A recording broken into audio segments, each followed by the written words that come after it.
Hello and welcome. In this video we're going to talk about the async await feature in JavaScript. First of all, we'll go through brief history of async programming in JavaScript. We'll see how it evolved over time. We'll quickly take a look at the callbacks, promises, generators, and finally async await. So let's get started. Okay, so I already mentioned this, but this is a history of async programming in JavaScript. So it all started back with callbacks in the past, and then we were able to use promises, which was a major shift from callbacks, and then we were also able to use generators. Now I didn't use generators much, I pretty much skipped over them, so I went straight from promises to async await, but generators are in between those two stages. And finally, right now in the present time, we have access to this honestly amazing feature that is called async await. So what I want to do next is I want to present to you a piece of code, and then I want to show you the same piece of code in, say, callbacks, promises, and async in the wait.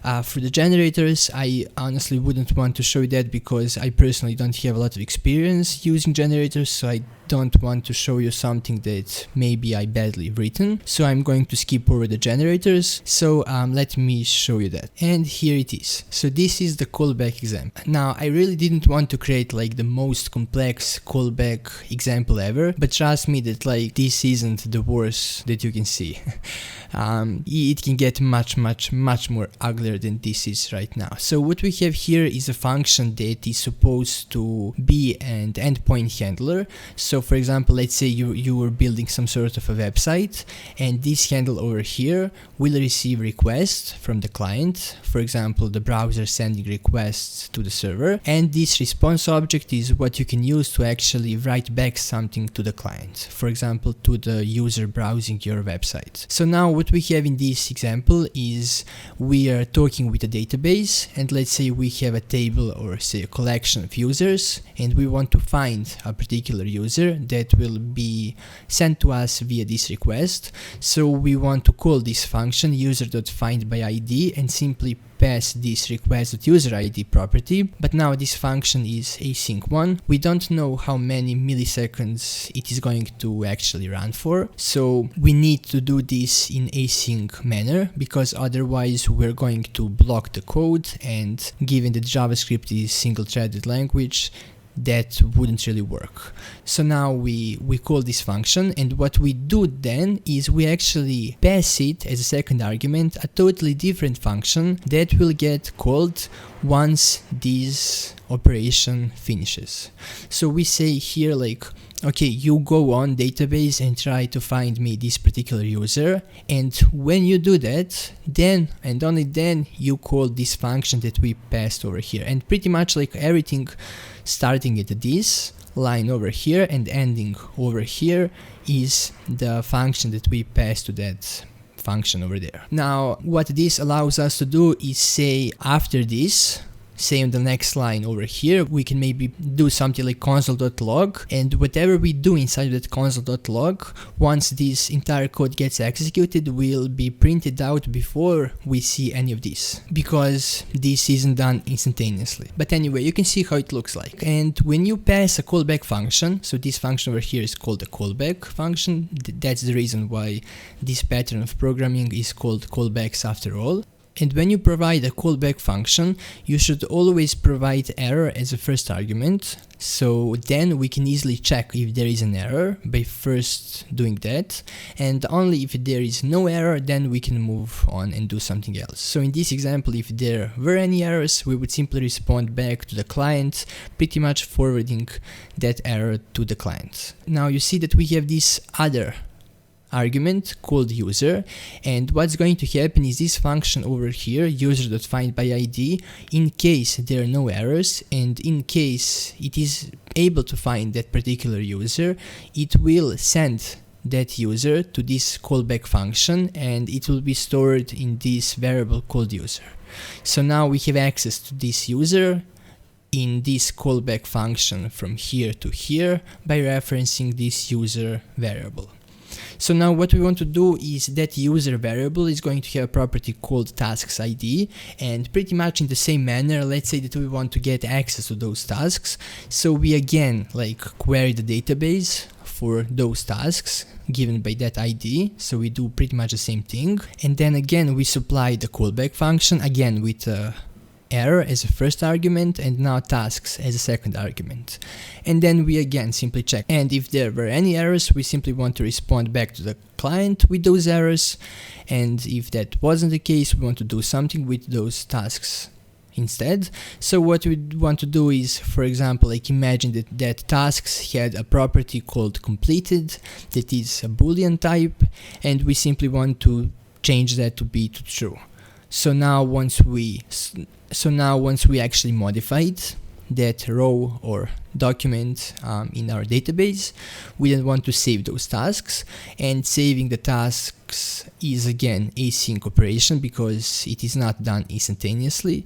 So we again need to provide a callback function to it, and this time we don't want to receive any returned value from it. Instead we just want to make sure that that operation was successful. So then we simply check whether the error was there, and if so we again respond to the client with such error, but otherwise we simply respond back to the clients with the message of tasks completed. Okay, so hopefully like this all makes sense and you're able to understand like the flow, and you're also able to understand like why is there a need for these callback functions. And now let's take a look how all of this, like the exact same code, is handled when it comes to the promises. And this is a promises example, and one thing you can spot straight away is like how much clearer and cleaner this code actually is. So this time what we're doing is, given that user.findById is again the same function and it is again async function, we simply call it and we pass whatever argument we actually want. But then instead of supplying a callback function to this line over here, what we then do is we tack on the .then function, and then there we actually supply, you can think of it like callback function, what will happen once this operation is completed. So you can pretty much read it like this, like user.findById requires that user ID like started this process, and then once it's actually completed, only then do you do whatever the code is over here.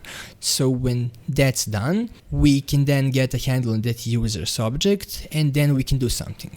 Now here we are going to start another async function called tasks.findById. So we pretty much just return that, and then what happens is we can just attach on like another then to this piece over here, and then this part over here will only get executed once this async operation inside of here is actually completed. And now in the same manner we can do these lines of codes over here, and then tasks.save is yet another async operation, so we want to return that as well. And then we supply another function that should be executed once this is done, and now we don't need any parameters here, so we just respond back to the client saying tasks completed. Now you might be surprised how we didn't do any error handling so far. So what's going on is, using promises you can actually call .catch at the end, which will catch all the errors for you, and then we simply want to respond back to the client with such errors if that was the case. So as you can see, it's much clearer because one, error handling doesn't need to happen all the time. We can just like have a specialized piece of code that is going to handle errors no matter where they actually happened. And two, as you can see, we don't have that nesting pattern that gets really hard to read, that is called callback hell, and sometimes it is referred to like Christmas tree shape, because as you can see it goes kind of like this and then the opposite. So it is definitely like a much neater way to write async code in JavaScript. Now let's take a look at the same example using the async await, and here it is. As you can see, it's much more clearer than what we've been able to see previously. It almost looks like a sync and blocking code, but fortunately it isn't. So what's going on here is whenever you want to write a async await function, you need to write this keyword async before the function keyword, and once you do that, you actually have ability to use this await keyword inside of that function that is declared to be a async function. Async await is actually all promises under the hood. So like if you really want to get a deep and detailed understanding of async await feature, it's best if you learn promises first, but I'll do my best to at least explain you what's going on over here. So first thing you can notice is we have this try catch construct, and that is how you're able to handle errors in async await functions. So this catch piece over here is similar to the catch piece we have seen over at the promises example. We do all of our error handling inside of here, and inside of our try block over here, what we do is next we call this user.findById, and again we pass the parameters that we wanted, but now we actually write this await keyword in front of it, which will actually tell this function that this operation over here is a async operation and it's not going to happen instantaneously. So this pretty much awaits this function to be resolved, and then it stores the result of it in the variable that we assign on the left. And now this next line, tasks equals await tasks.findById, will only execute after the user equals await user.findById gets resolved. So you can almost like read it like a sync blocking code. So next we await for the tasks, and then we supply this user.tasksId as an argument, and then we get those tasks, and then we can simply like tasks.completed equals true, like modify the tasks, and we can also save the tasks. And you can see, because all these three operations are async, we need to put this await keyword in front. And then we can simply response.send to the client back a message saying task completed. Now if error happened during any of those three operations, the execution flow will jump straight to this catch block over here, and it will respond back to the client with such error. So I hope that now you can appreciate the abilities that async await feature actually gives us as we do our daily JavaScript async programming. So what I want to do next is, I don't want to stop here, but instead I want to go with you through a bunch of async await examples in which I could show you the sequential flow, the parallel flow. I also want to show you like all the loops and iterations that you can do with async await. I'm going to show you some common gotchas that you might be unaware of at this moment, and all in all I just want to like go through a bunch of examples so that you feel confident in your ability to start using this async await feature today. Okay, so now let's do like a bunch of examples so that you can see all the ins and outs of using async await in your code. So what I've done is I've made like 3 different folders over here. First we have a sequential, then we have parallel, and then we have loops. So those are 3 topics that we want to go through, and in each of these topics we have, like for the sequential, we have like a naive approach, then I'm going to demonstrate like an issue that happens with it, and then I'll also propose a solution. And that's the same with parallel.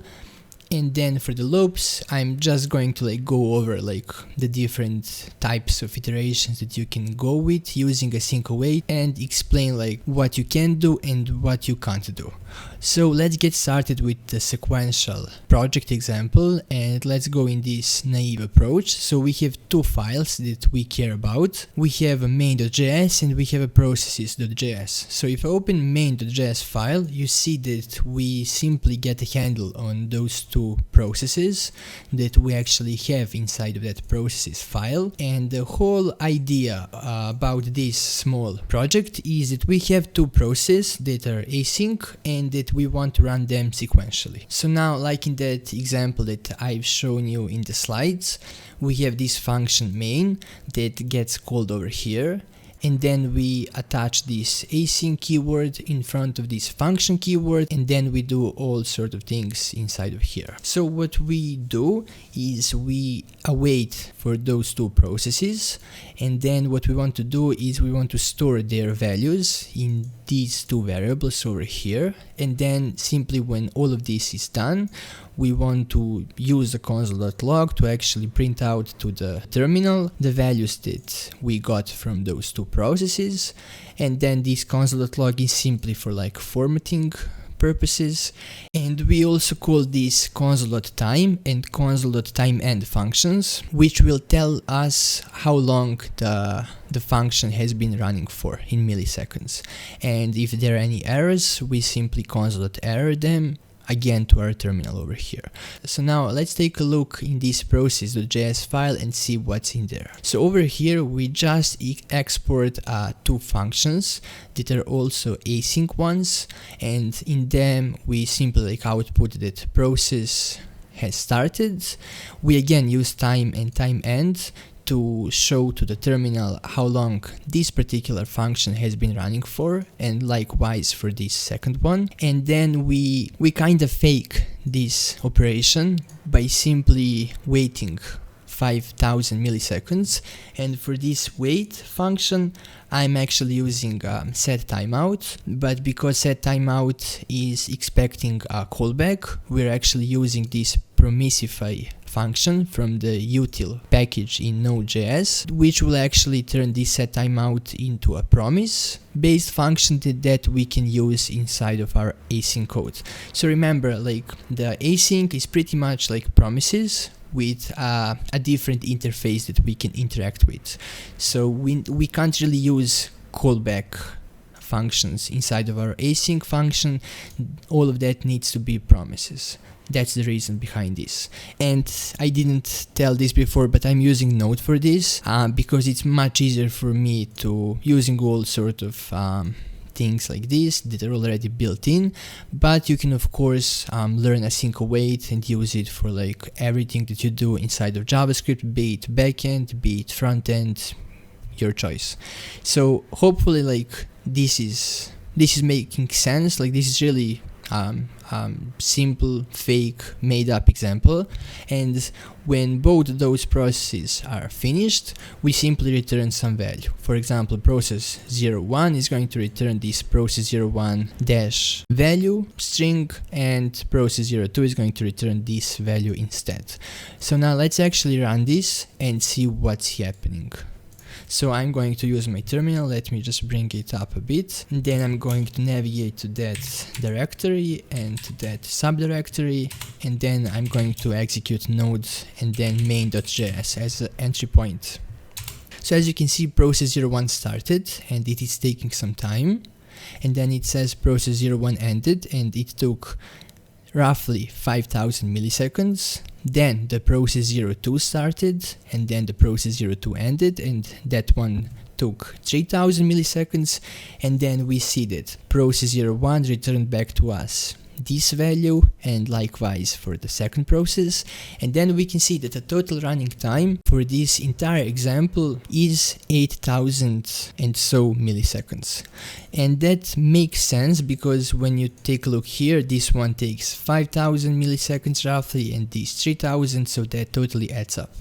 So that's all good, and as you can see, it seems like it's working, but you might have noticed that I didn't use try catch blocks inside of these two functions, and that is kinda okay, because if this or this function returns an error, it will simply bubble up to this main function, and then we are able to catch it inside of here.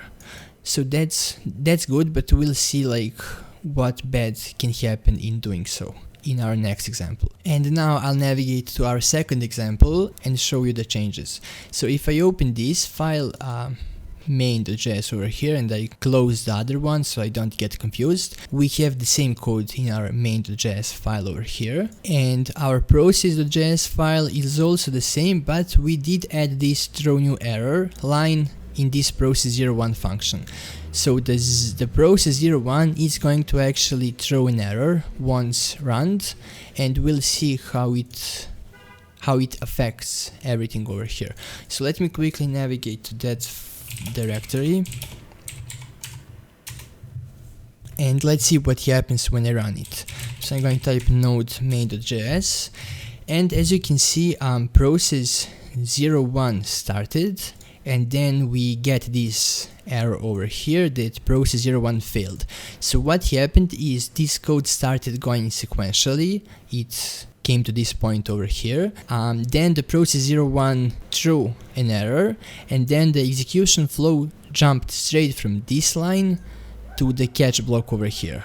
And that's the reason why nothing of this executed afterwards.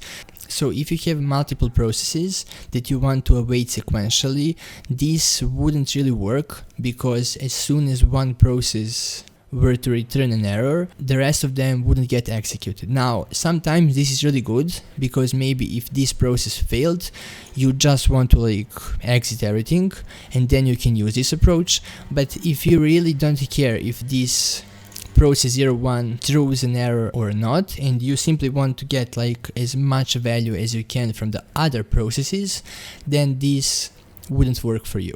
So now let's take a look at one approach that you can use to avoid having this sort of issue. So I'm going to close both of these files, and then I'll open this 03 solution directory, and here we have the exact same main.js file, but this time the process.js file is different. We again throw new error inside of the process01, and we again don't throw any errors in the process02 function, but we did add this try catch block into both of them. And what's going to happen is, as soon as this process01 throws an error, it is not going to actually bubble up to this part over here, but instead it will actually jump to this line in the same function and simply do this. And we'll see how this would totally save our lives if we want to get this value no matter what happens with the first process. So now let me actually start this example. I'm going to go back again and go back into this new example, and then I'll execute node main. And as you can see, process1 started and process1 failed, but we're still doing something after that. Then we are starting the process02, and then the process02 actually successfully ended after 3000 milliseconds. And then we see that we have undefined value from the process01, since that is the process that failed, but we do have a returned value from the process02 because that one was successfully executed. And we see that the total running time for this small example is 3000 milliseconds, because this first one failed, and then we didn't need to wait those 5000 milliseconds to pass by. So with these three examples, you should feel more and more confident in writing async. Obviously, the more you learn and the more you know about promises, it is going to benefit you a lot. So even if you're interested in async await exclusively, I would suggest that you take some time and go over promises in your spare time. But now let's take a look at what happens when we want to execute things using async await in parallel this time. Clear this console, I'll close this file, and then I'll navigate to our second directory that is called parallel. And again, as I already told you, we have three different subdirectories. So let's open the first one that is called naive, and let's take a look at it. So this time the idea is the same. Again, we have two processes and we want to run them, but this time we want to run them in parallel and not sequentially. That is what this small comment says. And how can we do that? Well, first of all, let me take a look at the process.js file just to show you that it is the same as we had previously, and it is also stripped of try catch blocks, and we're throwing no errors this time. So in this main.js file, what we do first of all is we have this Promise.all function. Okay, so what this Promise.all function does is it returns a single promise to us that resolves when either all of the promises in its argument gets resolved, or if there are no promises over here. And this Promise.all also rejects with the reason of the first promise that got rejected in its argument. So all of that might be a bit confusing, but the most important thing is that Promise.all will call all of these for us and will return a single promise for us that will get, say, completed when all of these are completed. And if any of these fails, then the Promise.all will also fail on that returned promise with the reason of that failure. And what we can do here is that all the returned values from this get stored into this data variable that is actually an array, and then if we wanted to access the returned value from the process 01, since it is the first element in this array, we can access that by using the notation of 0. So we are referencing the 0th element of this array, and likewise for the second process returned value, it is second element in this array, and because it all starts from 0, that is the first element in that array. And if we actually run this example,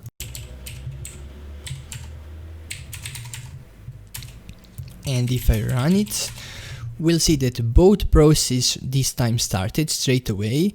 The process 02 is actually the first one that ended with 3000 milliseconds, then the process 01 ended with nearly 5000 milliseconds, and we can see that we have access to both of those returned values.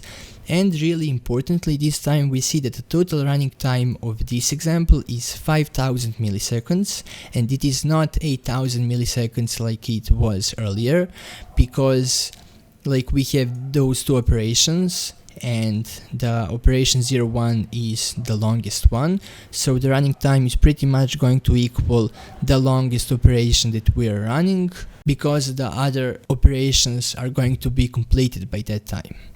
So this is all great and it is working. And now let's take a look at one potential issue that you might have with this approach. Okay, so I'll close all of this and let's go into the second folder. Okay, so the issue. Okay, so this is the same like it was before, but if we come to these processes, we see that it looks awfully similar to this example over here, and in fact I tried to keep them in the same manner. So the only change is this time we're throwing new error in the process 01, and let's see how that affects our Promise.all function. Now, if you remember what I just said, is that the Promise.all returns a single promise, and that single promise actually fails with the reason of the first promise that fails over here. So let's see what happens. I'm going to start this. And there it is. So we actually, let me bring this up. So we started both of the processes, and then the process 01 failed, and then the process 02 ended, but as you can see, this never got executed because it jumped straight to this block over here. And the total time running, we also didn't see that because again all of this was avoided because of that error. So this is no good if you were interested in at least say this value over here, no matter that the first one failed. So the solution is going to be pretty similar to what we did in the solution for our sequential problem that was of the same nature pretty much. So let's quickly jump into it and see the difference. Okay, so the main is the same, and now let's jump into the process.js file and see what's changed. And it is similar to what we've been able to see before, so the only change is that we added the try-catch blocks into both of these functions, and again we're throwing new error inside of this process 01. So let's see how that affects things. So I'm going to navigate to that directory, and then I'll type node main, and as you can see, so both of them start running, but immediately the process 01 fails, and then we get a notification that process 02 started. But this could be slightly misleading because both of them got executed at the same time. So let me make one small adjustment, because now on the second look this could be a bit confusing. Let me just simply, before we throw a new error, let me actually just await for, let's say, 100 milliseconds or so. Just want to show you that by reading this, you might think that this is executed sequential, because you see process 1 started, process 1 failed, and only then process 2 started. But if I actually rerun this example now, we see that both of the processes actually started, then the process 01 failed, and then the process 02 ended. And now we have access to all of these over here, because we handled the errors more carefully this time. And we see that process 01 returned, well, we don't know, it failed, but we have access to this value that process 02 returned, and it is correct one. And the total running time is 3000 milliseconds, because the first one failed and the second one was running for exactly that amount of time. So now if you ever need to run some operations in parallel that are not depending one of another, you can use the Promise.all. Just be careful with the errors. If any of such processes can actually throw an error, and most of the time they indeed can, make sure that you're handling those errors inside of them, and don't simply rely on those errors bubbling up in your main, because as you can see, it will totally mess up the application flow. So now we've seen sequential execution, we've seen parallel execution. Now we are going to take a look at loops and iterations and see how can you do that using async await. So I'll quickly close everything and I'll quickly close everything, and then I'll open the loops directory, and let's get started with a simple old good for loop. So I'm going to open the main, and this time the idea behind this example is different, which should be cool because we got a bit too used to the old example, and that could be a bit boring by now. So this time we have our secret algorithm that we made, and we want to benchmark our algorithm and indeed make sure that it is running in the time that we think it is. So what we want to do is we want to run it multiple times and figure out the average running time. Okay, and here we have number of tests or number of runs that we want to do, and just thinking about that, let me actually rename this number of runs because that makes more sense. Okay, so we have number of runs that we want to do, we have our main function, and we have our for loop. So as long as I is less than number of runs, we want to do it and keep incrementing that I variable over here. So we pretty much just want to await secret algorithm 10 times in the loop. But we want to do but based on the description of this problem that we are dealing with, we are also interested in time. So I did pull in this performance-now module for the Node ecosystems, and I'm simply storing it in this new variable. And then what I simply do is I save the start time of each algorithm run, and after it is done, I then save the end time, and then I pretty much calculate the difference, meaning how long this secret algorithm was running for, and then we simply increment this variable that will hold all of the running times of our algorithms. And then what we do is at the end we say total time is exactly that, number of retries is number of runs that we have over here, and then we say the average running time is we simply divide this total time by the number of runs we actually did, and we simply format it to 3 decimal places, and in case of an error we simply error it over here. So so it is really easy. The only confusing part could be this performance now, but that also should make sense. And now if I open this process file, things are slightly different this time. We again export some functions. This time we simply export one function, which is our secret algorithm after all. And then we again use time and time end to measure the running time. By the way, if you're wondering why we didn't simply use time and time end like we did in previous examples to measure this total time over here, well, it's because time and time.end actually just outputs the running time in our terminal, but we need to somehow store them in a variable and be able to divide them by the number of runs. So that's the reason why we needed to use this as well. So now let me get back to this. So what we do is we simply await some time, but this time isn't static. So instead, this is a small function that I wrote that will simply return a number between A and B. So here we're returning numbers between 1 and 7 inclusive.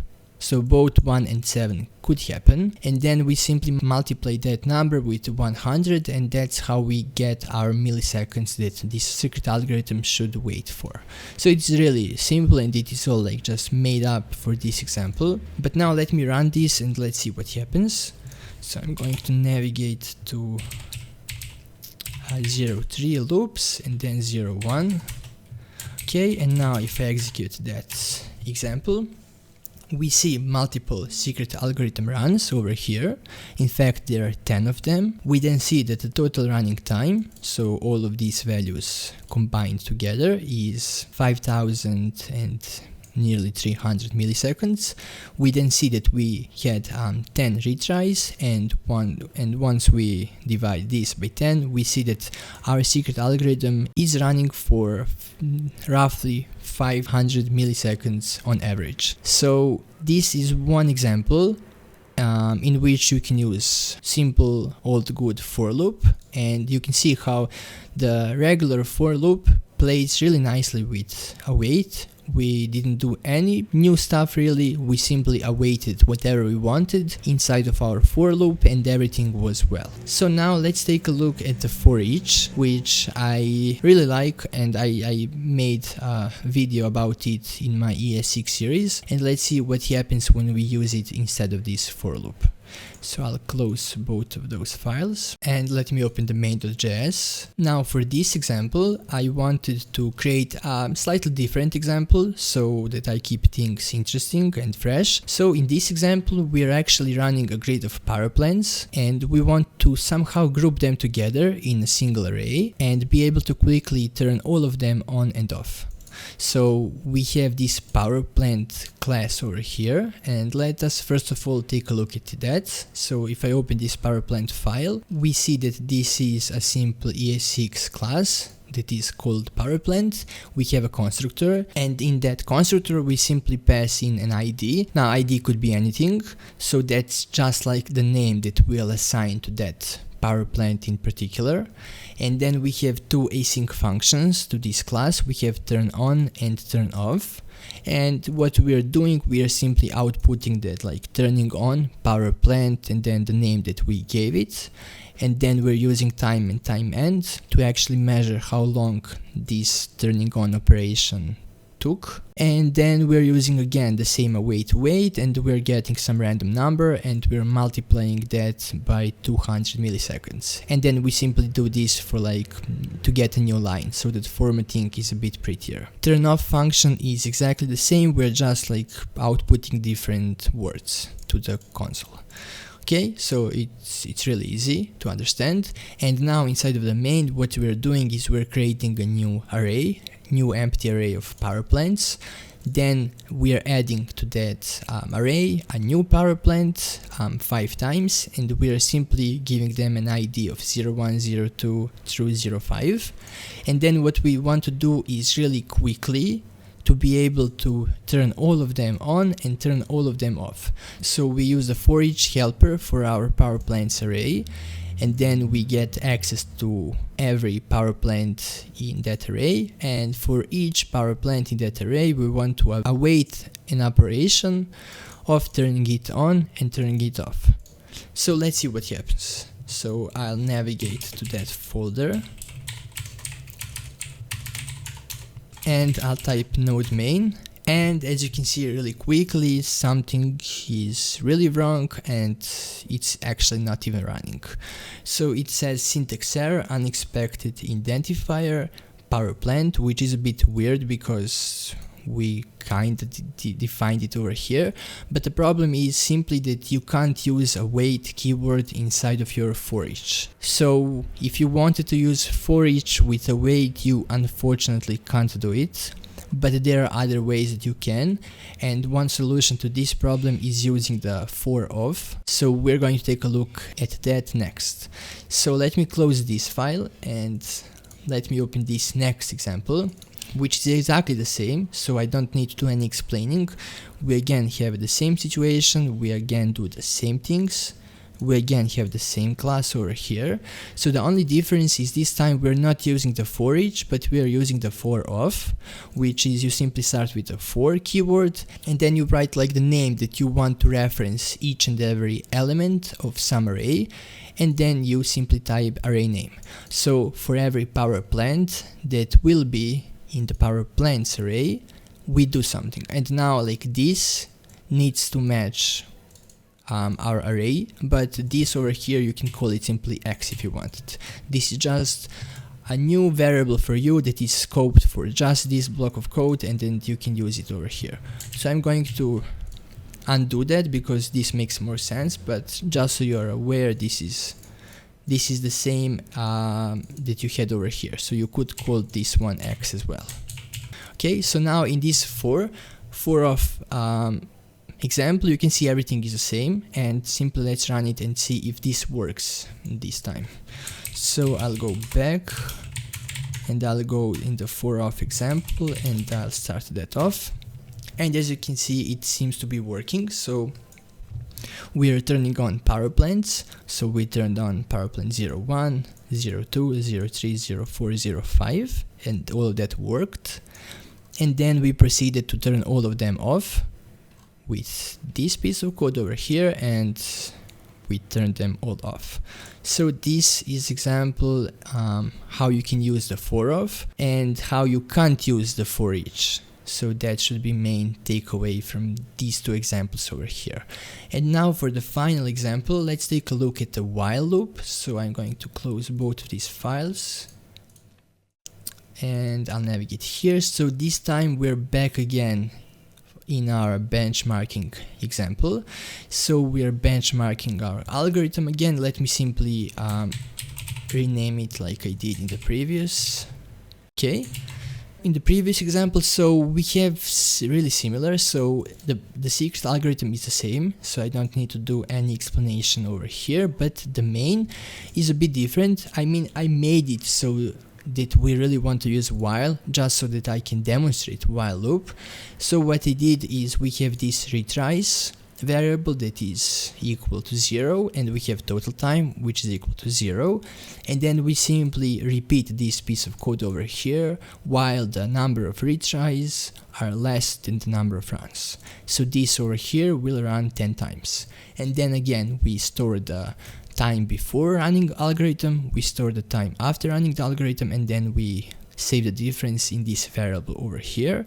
Now after each run of this algorithm, we want to increment these retries, otherwise this will be in infinite while loop. And then at the end we simply output total time, number of retries, and the average running time. This time we can either divide it by number of runs constant, or we can divide it by retries, because they will store the same number in the end. So let me do that. Let me run this example. Okay, node main, and let's see what happens. Secret algorithm starts running 10 times, and this is our average running time. So this example simply wanted to demonstrate that you can use while and that you can simply use a wait keyword in the while and everything works as you would expect it to. So this is it. I have run out of examples unfortunately, so I don't have anything else to show you, but let's simply do a quick recap. So we've seen that during the evolution of async programming in JavaScript, we had different approaches with dealing the async code. We started with callbacks. We've seen that while they do get the job done, it isn't the prettiest code ever, and it can get really tedious to follow the logic of the code that you wrote. So that is the downside of callback approach. Then we have seen that the next best thing were promises, and in fact promises, we are also going to use promises in our async code. You've seen that Promise.all function.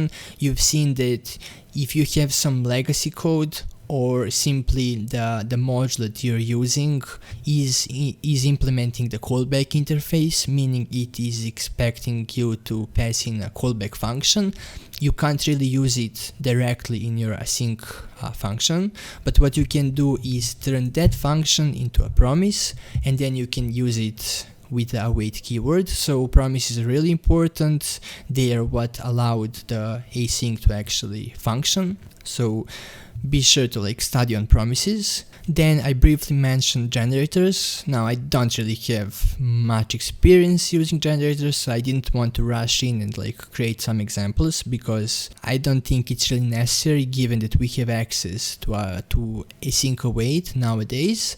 And then finally we've seen about async await. We've not only seen a difference in code that it produces in the slide, but I've also walked you through all of these examples, and you will learn how you can do sequential things using async await like this. You've seen the potential issues, you've seen the potential solution in the try catch. Then we went over the parallel flow. You've seen how you can use Promise.all function over here, and then we again seen some issues and some solutions. And then last but not least, we've seen how you can use async await when you need to iterate over through some data, and we have discussed for loops, forEach, forof, and while. So all of that should help you out in the future, and I hope you learned something from this video. It is a really long one, so congratulations for sticking with me through the end. Hopefully you learned something. It wasn't too complicated to follow me, and if you liked it, please leave me a like. If you dislike it, please dislike it, and if possible let me know what I can do to improve in the future. Thanks for watching. See you in some of my other videos.